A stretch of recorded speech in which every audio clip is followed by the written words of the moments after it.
Assalamualaikum warahmatullahi wabarakatuh. Kembali lagi di Salam Pengadilan Agama Pacitan. Ya, para sahabat pengadilan sekalian, kembali lagi di podcast Sapa Pacitan.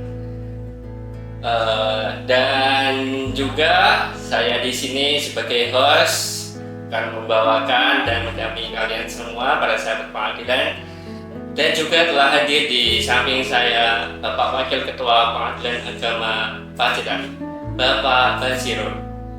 Selamat datang Bapak. Selamat datang.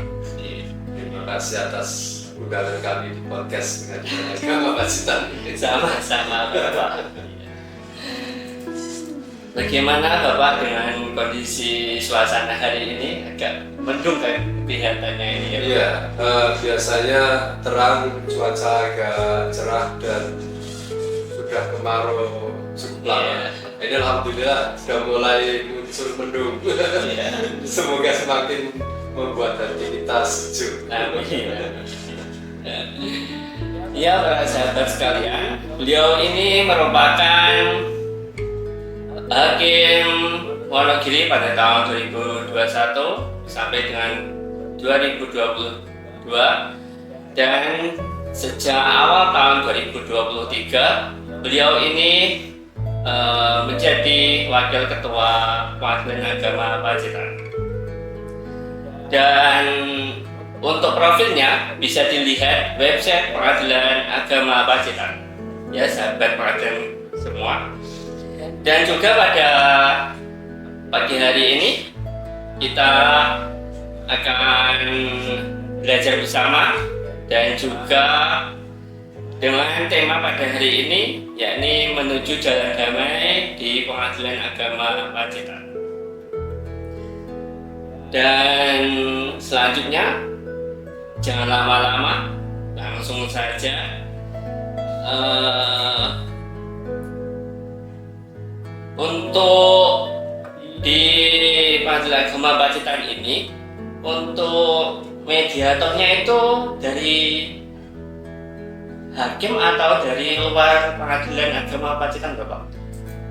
Untuk hakim mediator Pengadilan Agama Pacitan ini selama ini menggunakan hakim mediator dari dalam, jadi internal para hakim-hakim.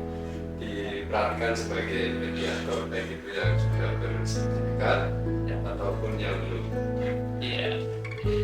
Dan juga Bapak Basirul ini merupakan mediator hakim dari tahun berapa ya Bapak? Dapatkan sertifikatnya. Kalau pensertifikatan itu kan diperoleh melalui pendidikan ya, Iya. yang dilakukan oleh Mahkamah Agung.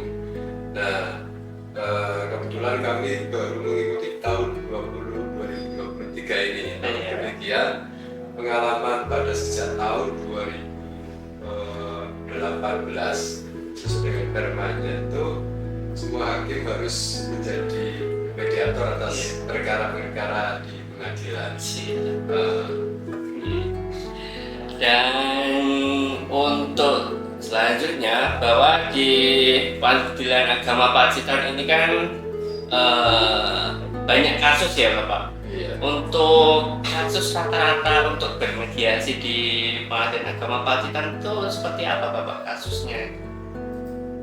Baik perkara yang sifatnya hukum orang dan personal right maupun second right itu secara hukum acara harus dimediasi terlebih dahulu, baik itu sesuai dengan ketentuan 130 IR, kemudian di Perma tahun 2008, Perma nomor 1 tahun 2018, semua perkara keperdataan itu wajib dilakukan mediasi. Undang-Undang tujuan apa? Tujuannya untuk memperoleh kesepakatan melalui jalan damai. Iya. Jadi di sana menjadi satu kewajiban.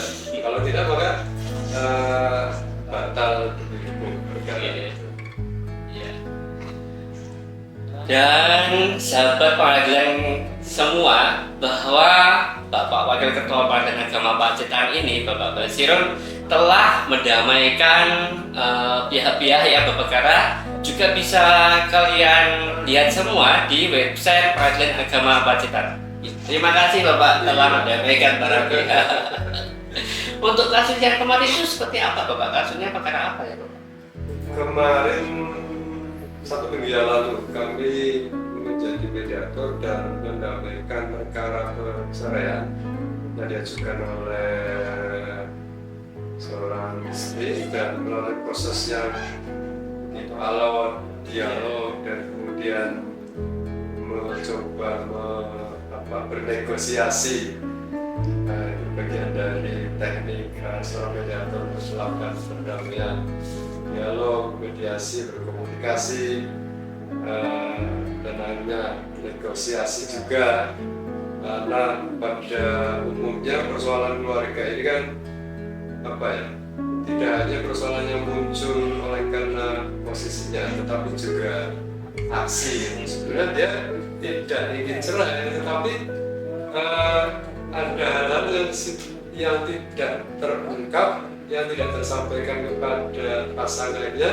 Nah, inilah yang harus diungkap oleh mediator untuk mencoba mengungkap sebetulnya maunya apa. Gitu. Jadi ternyata alhamdulillah berhasil dan mereka damai. Jadi kebahagiaan bagi seorang mediator dan bisa jadi ya bagi mereka asal jadi. Selamat Bapak, selamat. Dan apakah Bapak pernah sebagai mediator itu menemukan bahwa pihak-pihak yang berperkara itu saling bertengkar Bapak pada di ruang mediasi? Itu solusinya bagaimana ya Bapak? Iya. Beberapa perkara yang pernah kami mediasi umumnya kan di rumah sebelum mereka ke pengadilan itu sudah ada konflik, sudah ada pertengkaran, perselisihan, masuk pengadilan sehingga emosinya masih memuncak panas. Maka ketika di mediasi tidak jarang dijumpai mereka di ruang mediasi juga masih saling berselisih, bahkan gontok-gontokan. Nah, maka peran seorang mediator itu menengahi, menjembatani mereka supaya konflik itu bisa reda, terkomunikasikan kepentingannya masing-masing. Dengan banyak cara, misalnya dengan mengajak dialog, bernegosiasi, dan bahkan mediator itu berhak untuk melakukan kaukus hal-hal yang bersifat rahasia yang ingin disampaikan oleh para pihak, maka dilakukan kaukus, jadi pertemuan sepihak dengan sepihak, tentu dengan persetujuan mereka. Jadi teknik-teknik yang biasa kami lakukan, mencoba menjembatani mereka supaya bisa rukun gitu. Ya, dan di sekarang ini kan banyak ya Bapak warga-warga masyarakat itu karena kebutuhan yang tidak cukup di keluarganya, maka salah satu di antara warga tersebut, entah itu suami, entah itu baikpun itu istri, itu kan terkadang pergi ke luar negeri, gitu ya Bapak.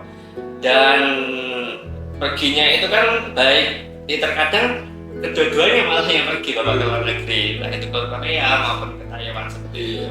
Dan ketika pada saat salah satu pihak ini mengajukan perkara di Pengadilan Agama Pacitan ini, untuk solusinya bagaimana ya Bapak ketika sudah memasuki ke ruang mediasi? Iya. Menjadi perkara yang khas di beberapa tempat ya, ketika masyarakatnya memilih bekerja di luar negeri, TKW yang jadi TKI atau pekerja imigran dalam bahasa Sunda. sehingga harus menjadi pilihan meninggalkan istri atau meninggalkan suami bagi seorang suami.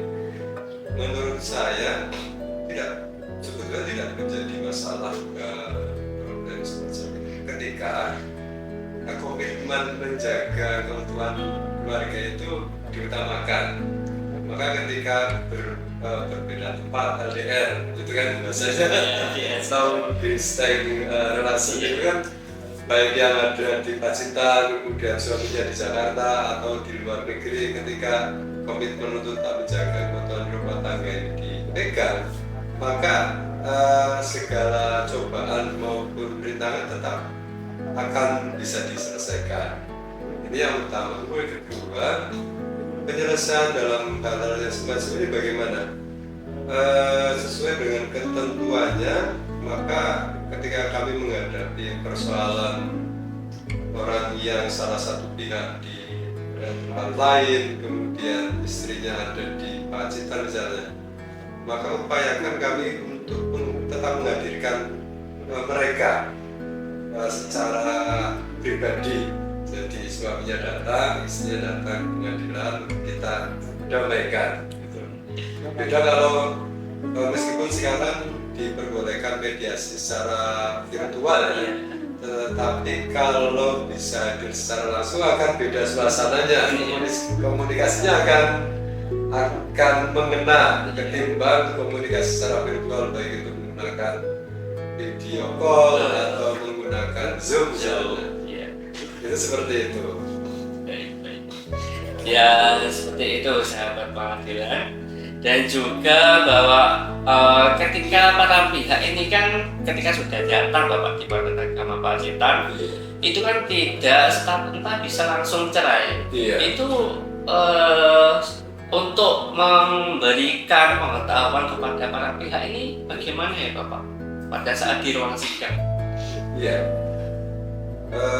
tidak mudah memang menyampaikan kepada para pihak ketika mereka datang ke pengadilan. Makanya ada di dalam pikiran itu berpisah, bercerai, sengketanya diselesaikan secara litigasi. Nah, padahal penyelesaian persoalan sengketa atau konflik terutama dalam hal keluarga itu akan bisa diselesaikan secara mudah dengan cara mediasi. Nah, inilah yang perlu kami sampaikan. Kalau ada sebuah persoalan, kita berharap tidak langsung minta pisah. Dalam arti ketika persoalan keluarga datang ke pengadilan minta cerai, itu bayang-bayang ini diharapkan supaya dihilangkan. Karena apa? Pengadilan itu bukan semata-mata tempat orang bercerai, tetapi pengadilan juga berfungsi untuk mendamaikan mereka dengan fungsi mediatornya ini. Sehingga kewajiban bagi hakim ketika menghadapi persoalan atau perkara perselisihan wajib untuk didamaikan, dan mediator ini dalam hal memediasi diberikan waktu yang cukup longgar.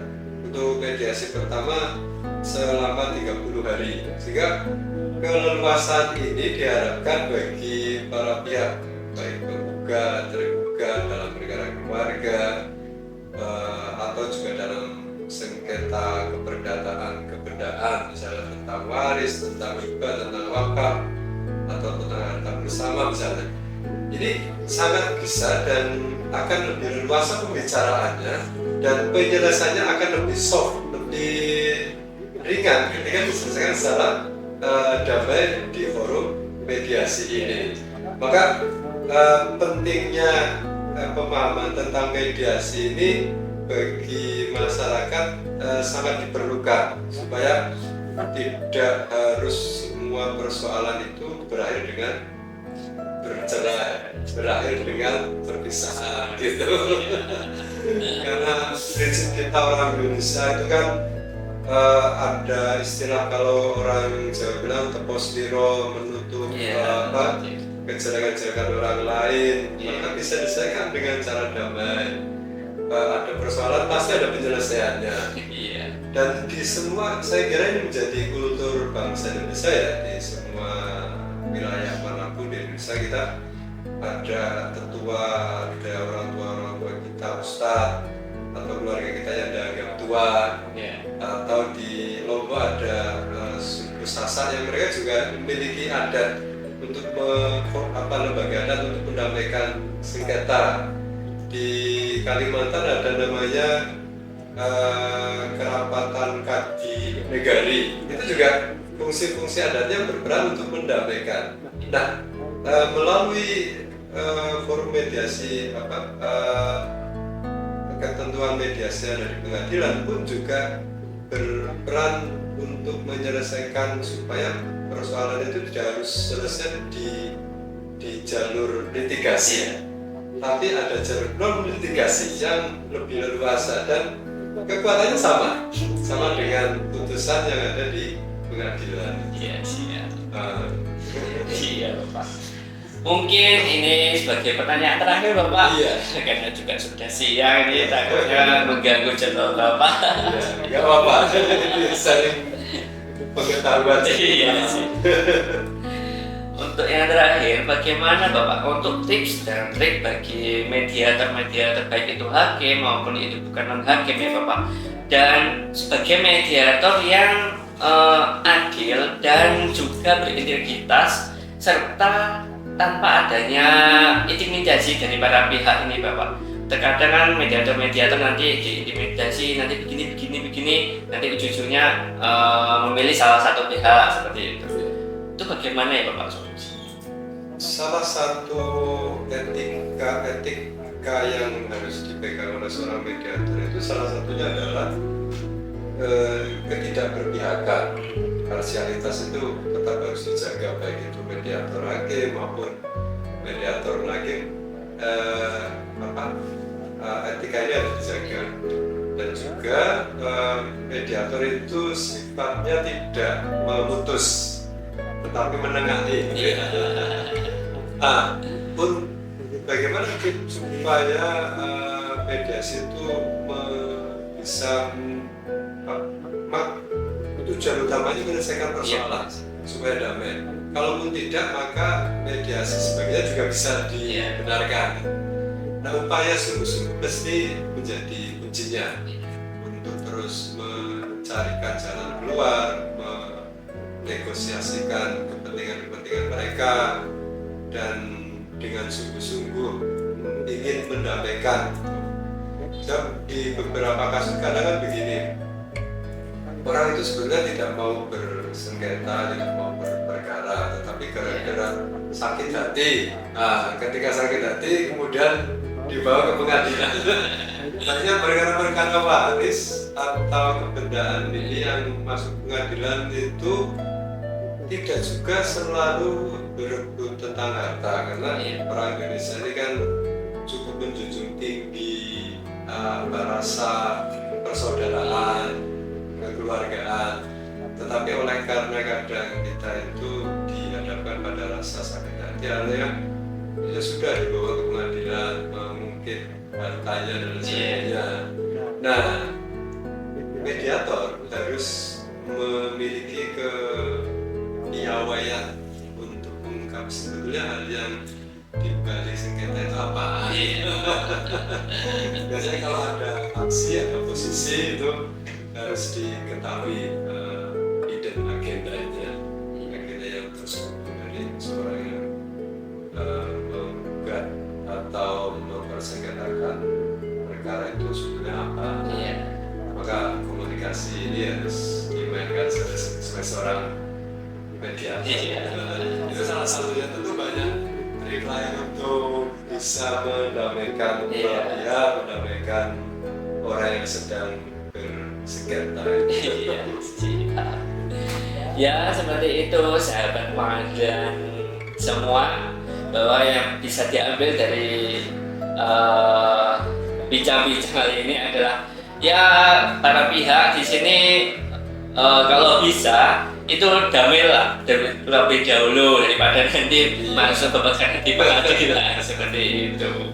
Dan terima kasih Bapak telah sama-sama menjadi narasumber kita pada hari ini di podcast Sapa Pengadilan Agama Pacitan. Dan juga terima kasih kepada Ketua Pengadilan Agama Pacitan dan juga terima kasih kepada seluruh pegawai Pengadilan Agama Pacitan. Dan sekian dari saya, mohon maaf atas kekeliruan dalam menyampaikan podcast pada hari ini. Dan terima kasih. Wassalamualaikum warahmatullahi wabarakatuh. Waalaikumsalam.